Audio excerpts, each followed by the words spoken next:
Good morning. Good Morning. morning. Good morning to all of you that are here this morning and those of you that are on your way.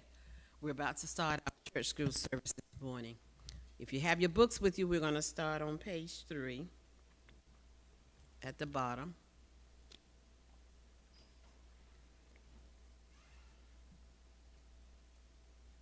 Today is June the 15th, 2025. Our call to worship. Now, even the first covenant had regulations for worship and the earthly sanctuary. Altogether, For a for a tent tent was constructed, the first one. And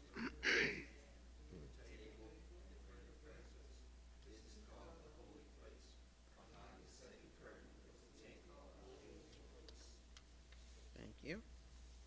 Now, we're on the responsive reading, which is on page 5. This is the covenant that I will make with the house of Israel after those days, says the Lord. I will put my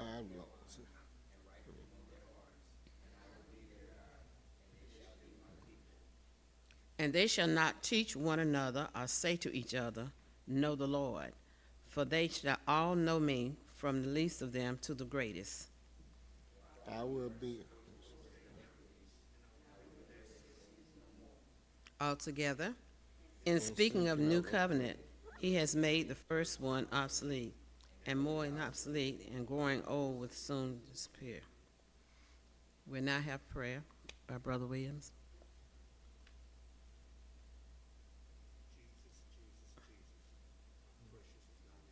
Yes. Lord, I'd like to thank you this morning, giving us traveling grace. Thank you for the ones that are here at the church now. So, Lord, thank you. I know some woke up this morning with heavy hearts because it is Father's Day. Lord, help the ones. Thank you for the ones that are here. Mm-hmm. Thank you for the ones that have been on the grace. Yes. Father, Lord, I thank you for this day. Mm-hmm. Thank you for this lesson. Yes, Lord. This we ask in Jesus' name. Amen. Amen. Thank you.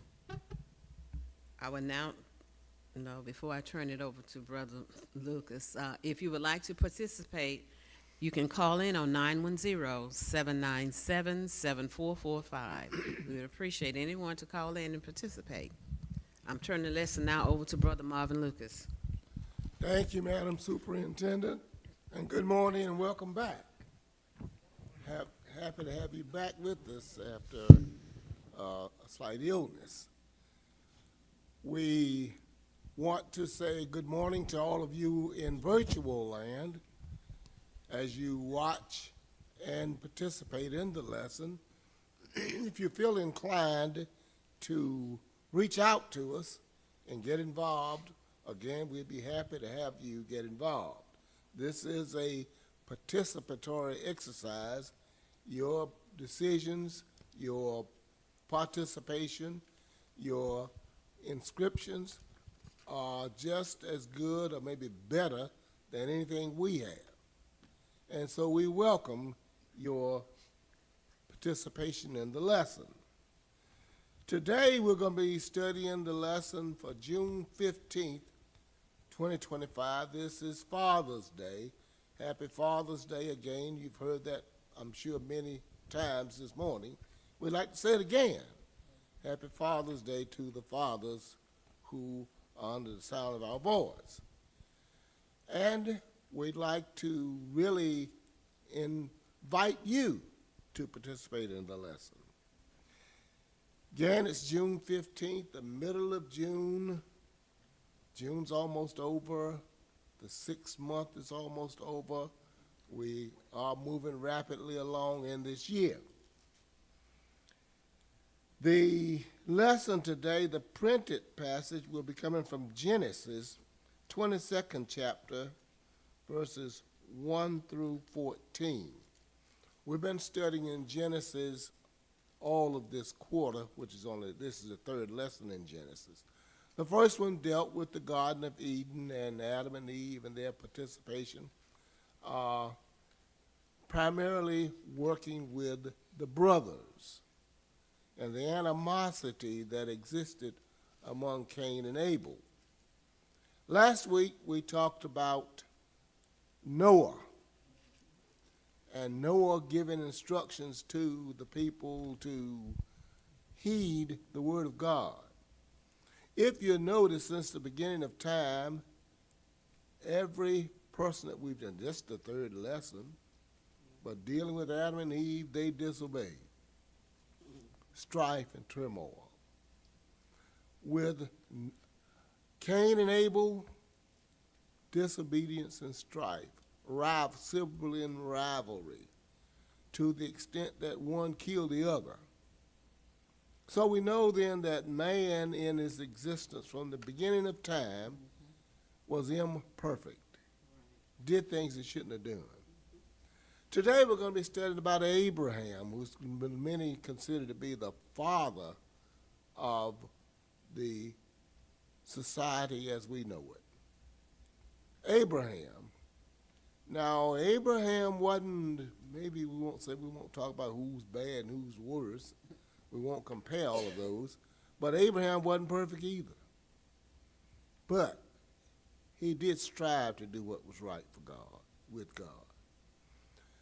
We take up today as we learn that he and his wife Sarah have had their son Isaac.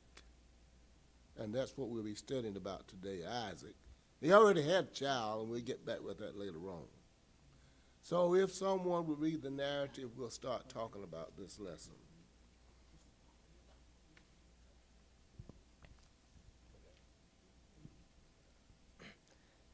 The command to sacrifice Isaac.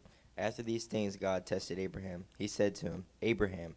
And he said, Here I am. He said, Take your son, your only son Isaac, whom you love, and go to the land of Moriah, and offer him there as a burnt offering on one of the mountains that I shall show you.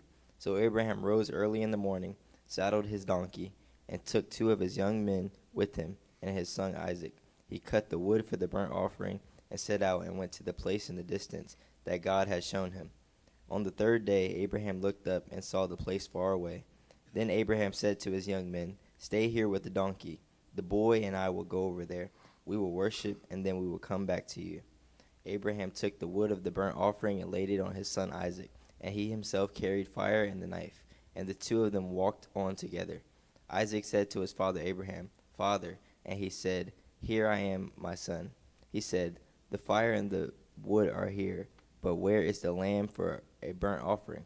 Abraham said, God himself will provide the lamb for a burnt offering, my son. And the 2 of them walked on together. When they came to the place that God had shown them, Abraham built an altar there and laid the wood in order. He bound his son Isaac and laid him on the altar on top of the wood. Then Abraham reached out his hand and took the knife to kill his son. But the angel of the Lord called to him from heaven and said, Abraham, Abraham. And he said, Here I am. He said, Do not lay your hand on the boy or do anything to him, for now I know that you fear God, since you have not withheld your son, your only son, from me. And Abraham looked up and saw a ram caught in a thicket by its horns. Abraham went and took the ram and offered it up as a burnt offering instead of his son. So Abraham called that place, The Lord will provide. As it is said to this day, On the mount of the Lord it shall be provided. The affirmation collectively, please.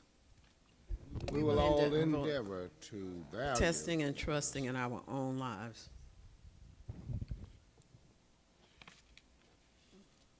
You have to say that Abraham was faithful. If you don't say anything else about him, he was faithful. Even before this time, back earlier in Genesis, God instructed Abraham. Abraham was doing great. He was doing good in the land of Od. He had a lot of cows and calves and other beef animals and a lot of sheep, a lot of crops. He was doing very well. Usually when folk are doing well, they tend to be content, don't they? But God spoke to him and said, leave it all. Get up and walk away. Go find a new land. Abraham was obedient. Didn't understand what in the world you talking about leaving. I got all this comfort here. But he left, didn't disobey God, and went to a new land. Didn't know where he was struck out on faith because God told him to. There, he did take his wife Sarah with him. Just trying to give you a little bit of background. You probably already know that. But then, after being in a new land, he began to get old. Sarah got old. The Bible says she was about 90 years old and Abraham was about 100 years old. They didn't have no children. Because he was so faithful, well, he did have one son. He had Ishmael, but Ishmael was from one of the nursemaids. So he said, because you're so faithful, I'm going to give you son, Isaac. Not many people are 90 and 100 years old have children. I don't know of anybody. Nobody knows anybody that old with children, I don't think. But Isaac was born. Now Isaac, we get to a lesson today. Isaac is about 7 or 8 years old. God gives him another test, a challenge. He says, go sacrifice your son Isaac. Let's start with the lesson there. How many of us are willing, of course I know that some of us are still don't have, you're not married yet, so you're not old enough to be married, especially in Tyler's case, so you don't have children. But if you did have one child, and because God won't do that today, he doesn't do that after the New Testament, but if God told you to go sacrifice your child, how many of us be willing to do it? Tough task. I don't think I'll be willing to do it if you're going to be truthful with yourself. Now that we know God doesn't ask you to do those kinds of things. Go ahead. Back to your question, a lot of people wouldn't do it, but they say that they would die for their child, the person themselves. A lot of people make that statement. Yeah. That they would die for their child. And a lot of people would, I think. But I don't know how many people would kill their child. Yeah. But we have known instances where people have killed their children. Yeah. Go ahead, Brother Williams. I couldn't imagine. Abraham had to be a man of great faith to do that, because I couldn't have to imagine God having that kind of faith and God telling me to put one of my children to offer him up as a sacrifice. Yeah. Especially knowing that at his advanced age, him and his wife's advanced age, that they had their first child, it would be agonizing, but he was willing to do it, so his faith was great. I couldn't imagine having to do that. Great faith. And that's the point. That's what this lesson is all about. Thank you, Brother Milton. That's what this lesson is all about. Willing to listen to God. We now, and that's, let me qualify this. We are now in the New Testament. We don't live in that Old Testament. And God doesn't speak directly to man except through our conscience. He does not come out and speak. But in the Old Testament, he did. He spoke directly to the inhabitants. Remember going back to the Garden of Eden when he told Adam and Eve, y'all can eat anything, everything in this garden, have it all. Just don't touch that over there. Don't touch that tree of life. Temptation would have you say, well, why won't he let me have that? And we go back and we know that they did do that. And because they did, the penalty is death. Tough situation. Good morning. How would you react to Abraham? We had Brother Milton say that he wouldn't do it, or didn't say he wouldn't do it. He said that Abraham had such faith in God that he would do it. And Abraham just, he went willingly. So obedience, everybody ever heard that expression, obedience is better than sacrifice? Yes. Yeah, and that comes out here a lot in this lesson. Abraham went, took some of his hired folk, took up and went out to the place that they were supposed to go, and took Isaac with him.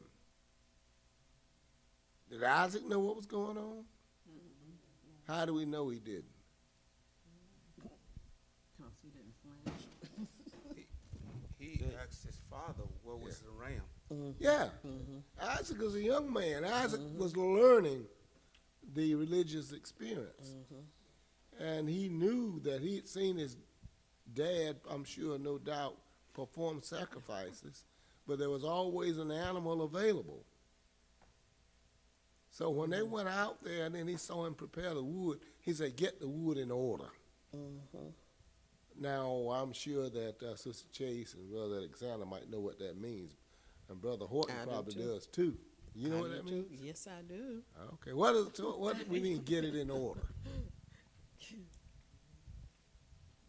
What does that mean? Prepared for burning. Prepare, preparation. We know that from the tobacco field, pretty much. Folk will get into what we call a pack house. Put the tobacco in there and they say, get it in order. To get the tobacco in order, you had to, sometimes they wet it down, not saturate it, but you'd sprinkle it with water to soften it up to what they call grating tobacco.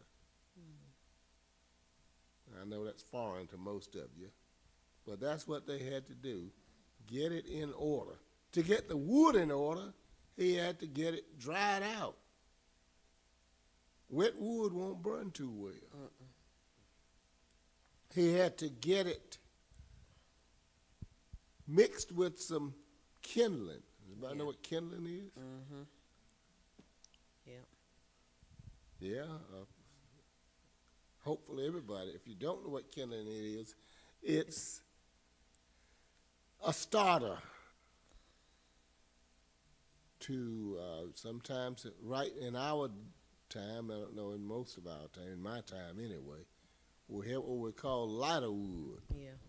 A lot of it was really fat pine wood. And it would burn very well. There's still some out there in the woods if you can find it. To get it started, because you just couldn't strike a match and burn wood. You had to get it started. To make a fire, to get things ready for the sacrifice. Well, Isaac was there with his daddy, and Isaac began, like most children of his age, he would be inquisitive. Okay, I want to see this. What? Didn't know that he's a sacrifice. He had the kindling, and what else did he have? What else did Abraham take with him? We know about the two men. Know about the donkey. He had some rope or something to tie him down. Yeah. What else did he have? Had a fire. Oh, yeah. Or he was gonna make a fire. No, he carried the fire. What else was he missing? What are we missing here? The knife? He had a knife. Right. He had a knife. I'm sure he had sharpened that knife up. Yeah. So Isaac's watching all that. Then he says, okay, Daddy, I see the wood. I see the knife. Now, what is the question that Isaac has? Let's see. Was Where's the lamb? Isaac is the lamb. Now, Isaac had to have a lot of a lot of obedience in him, because when he got ready to put the sacrifice on that wood, I'm sure Isaac began to realize, you know what? I believe I'm the sacrifice. How would you react if you found out that you were going to be the sacrifice? Trouble in the mud. Would you fight your daddy? I mean, that definitely takes a whole lot of obedience and faith, you know, to go and lay down and be tied up by your father. Yeah. And to say, hey, I'm the sacrifice as far as that goes. That takes a lot of faith and a lot of strength to be able to lay down and see that getting ready to happen to you, for sure. Thank you, Trayvon. Absolutely. So not only did Abraham have faith, Isaac is docile, and Isaac evidently had faith. No doubt he learned that from his dad. yeah. Because the natural tendency, and I'll be honest, and I won't ask you how you feel. If I found out I was going to be the sacrifice, I'd get up and run. I would start running. Me too. Yeah. That's natural, isn't it? Right. Yes. That's the natural reaction. Isaac begins now to realize. We aren't told directly, but he must have realized. Go ahead, Brother Will. I think the one thing that, the one thing when I was reading this morning, just couldn't imagine how Isaac felt about his daddy after that as well. So, Yeah. I mean, Yes. Very, very key point there. And I don't know how any of us would feel if your daddy was about to sacrifice you. That's loyalty to the nth degree. Loyalty to, we all, the Bible tells us to obey our parents. But if your parents tell you something that you think is wrong, doesn't that give you pause for, Yeah. yeah. So Isaac, evidently, we aren't told, and I'm glad we don't, we have to leave that to our own discretion. But Isaac must have, just from what the lesson tells us here, he must have been obedient to personification.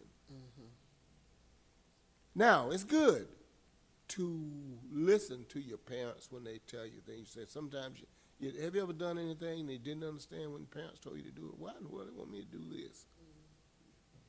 Yeah, a lot of times we do. We just do it anyway. Because they said do it. We trust and believe in our parents. Trust the leader. Trust in the leader. Sister, were you about to say something? No. So Isaac has that. Well, we know that Abraham had the faith. So you have to say that Isaac had some faith too. Yeah. Go ahead.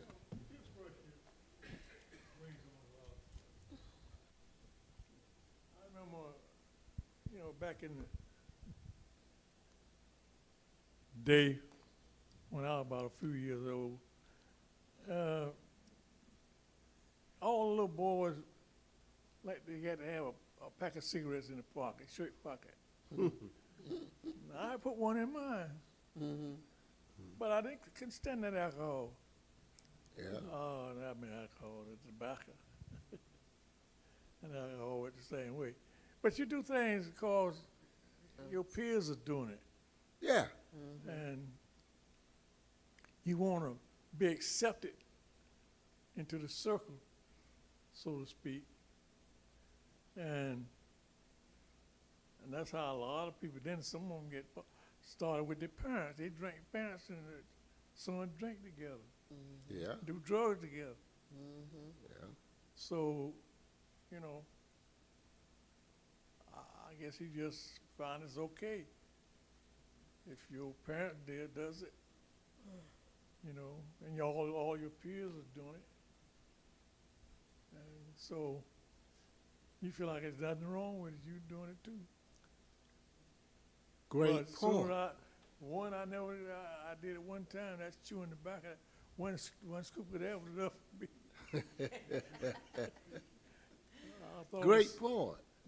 yeah. We all are products of our environment, aren't we? Yeah, we all are. And peer pressure, and you raise a really interesting point there about peer pressure. Now, there wasn't any peer pressure with Isaac because he was an only child.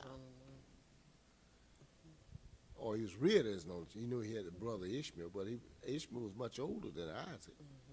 But he was reared as an only child. So there wasn't a lot of peer pressure, but there was parental pressure. His daddy told me. And don't we usually follow our parents pretty much? Yeah. Yeah, we do about what our parents did. So he'd watched his daddy perform those sacrificial rituals, and yeah, he's willing to learn how to do it. We learn by, if your daddy is good at auto mechanics, you'll pick up on it too. Most times. You'll do it. We all emulate our role models, even if they're bad role models. Yeah. And why I say that, there are some people who train up their children in the wrong way. But whenever you train them up in the way that they should go, usually you get good results. So it was with Isaac. Isaac is willing to obey his daddy's model, the modeling that he got from Abraham. Now we go back to this wood and this fire. Since he was willing, we call that a test. We get tested a lot. I'm sure that you get tested. A lot of times your superiors will test you to see if you are going to show yourself worthy to be to be promoted. Believe it or not. If you're on the job and they walk off and say, well, I want this finished, and when they walk out the door, you walk out too. They have a way sometimes of knowing that you walked out. Especially with modern day technology. There are cameras, even places you didn't realize that there were cameras. I think there's one in here.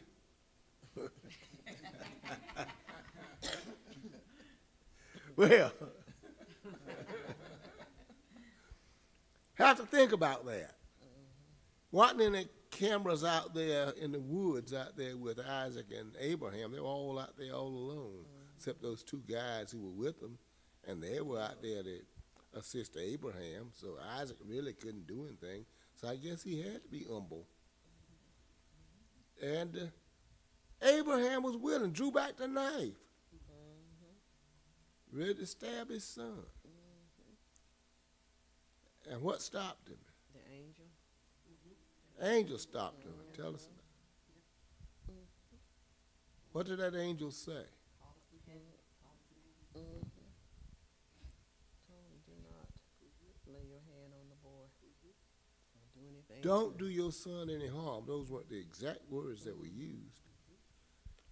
So the point, the moral of the story, if you are willing to do God's will, God will see you through. So God spoke directly to Abraham and said, look, don't. You've shown that you are faithful and you're willing to do the sacrifice. So therefore, you passed the test. Right. You passed. You didn't flunk.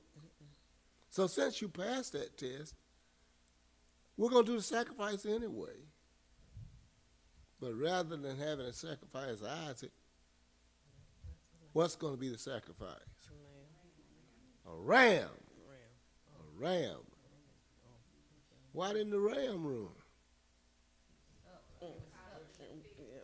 He's tied up in the, that's right. His horns are tied up. Who did that? God did it. God did it. So the ram is there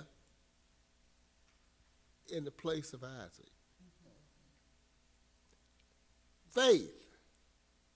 If one has faith,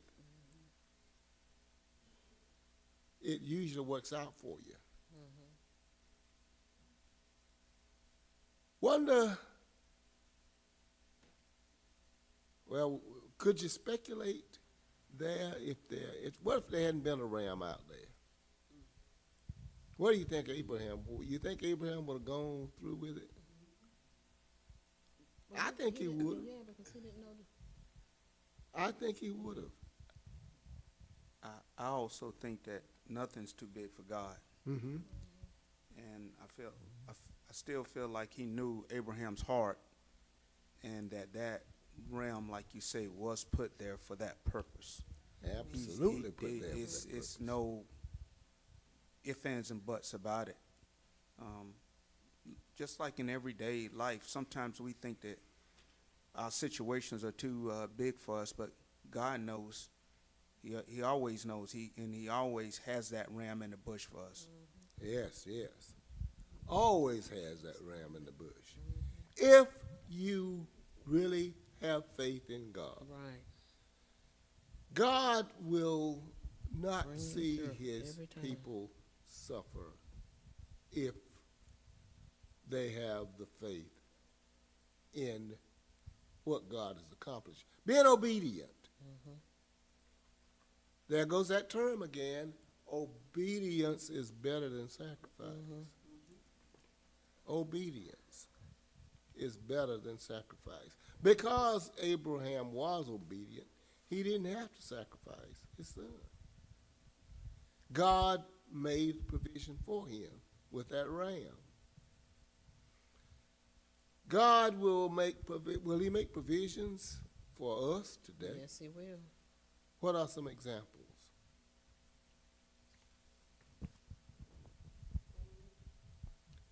Pass it along. Food. Food. If you really work with God, how many of us in here have gone hungry last week or so? We've had food. We've made provisions. God will provide for you. What else will God do?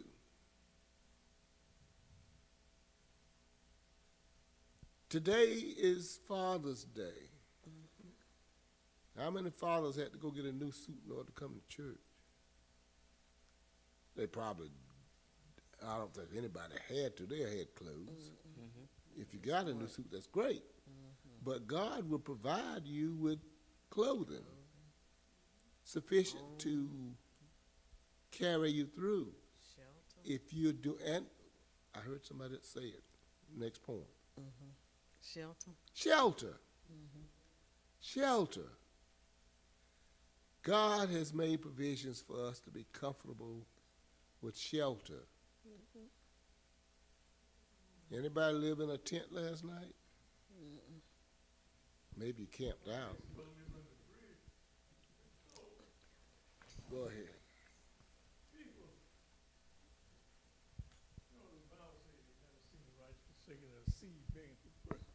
Seed begging for bread. But I don't understand a lot of Christians, they begging for bread. Well, the so-called Christians.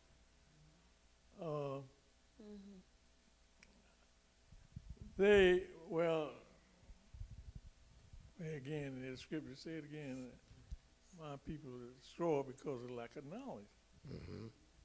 And if you got to get into the word and find out what it said before all that works. It ain't gonna work just like that. You don't never come to Sunday school, Bible study, anything of that nature. I expect the Lord just to throw stuff out of the sky for you. You'll be the last one to get it. It's coming, but it was already there. Well, we got to realize that the manna days are over. That was back when they were trying to, that takes us back further in the Bible. We're right now still in Genesis. But you got to remember that even with Genesis, God still provides. He provides for those who are obedient. Think about it. Go back a little bit in Abraham's day when he told him to leave home. I told you Abraham was comfortable. He just told him, get up and go, leave it. And Abraham was obedient. But he didn't starve either. He survived with faith in God. About 6 years ago, Pastor Long and Pastor Long were told to leave where they were. Tell us about it, Pastor Long. Okay.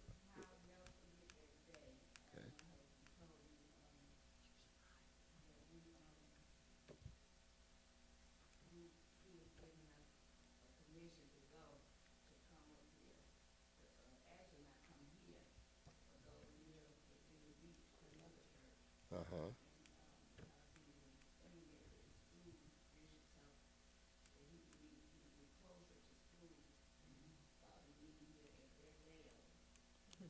Mm-hmm.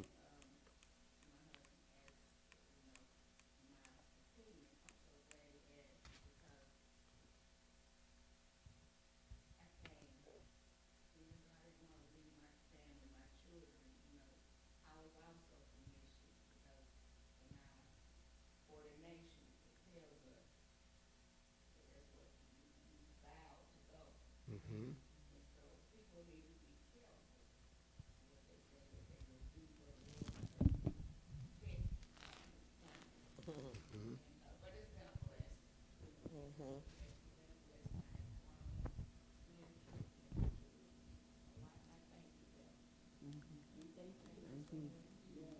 And I have to say that blessing has been twofold.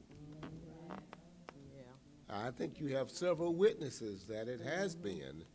In fact, because it's been twofold, the growth has been multifold. We're so blessed to have you. So blessed that you're here. And you came on faith. Yeah. You know, I bet you didn't know a thing about Bethel. Well, I shouldn't say bet, but We found family. I would venture to say that you didn't. Never heard of it. You gotta do what we have to keep you here. Hope they're listening. Bishop and all listening. Yeah. We have to keep y'all here at this church. All right, all right. Yeah. That's right. Found your family. Part of that. You see how biased we are. We don't want you going any place. It's a mutual admiration society right now. So we don't know. You all were the rams in the bush. And you have to know that whenever the vacancy occurred, we too were apprehensive. What in the world's going to happen? How's it going to be? What's it going to be like? And it couldn't be any better. We got it straight. Say that again, Angela. I said, we have it right now. We want to leave it alone. We got it right. Absolutely, absolutely. So, we got several rams in the bush. We got it right.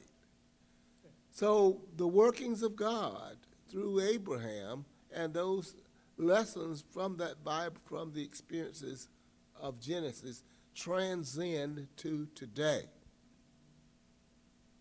If we are obedient. Now, even whenever you get comfortable, like I said, Abraham was comfortable, it doesn't mean that you rest on your laurels, because there's still work to be done. Abraham will have work to do. Abraham will have to do much more in his life. He's going to have to transition his work because he's already an old man. his wife Sarah's already an old lady. They've got to move that over to their son Isaac. Isaac's going to have to take over. And Isaac's going to have problems. You'll find out that later.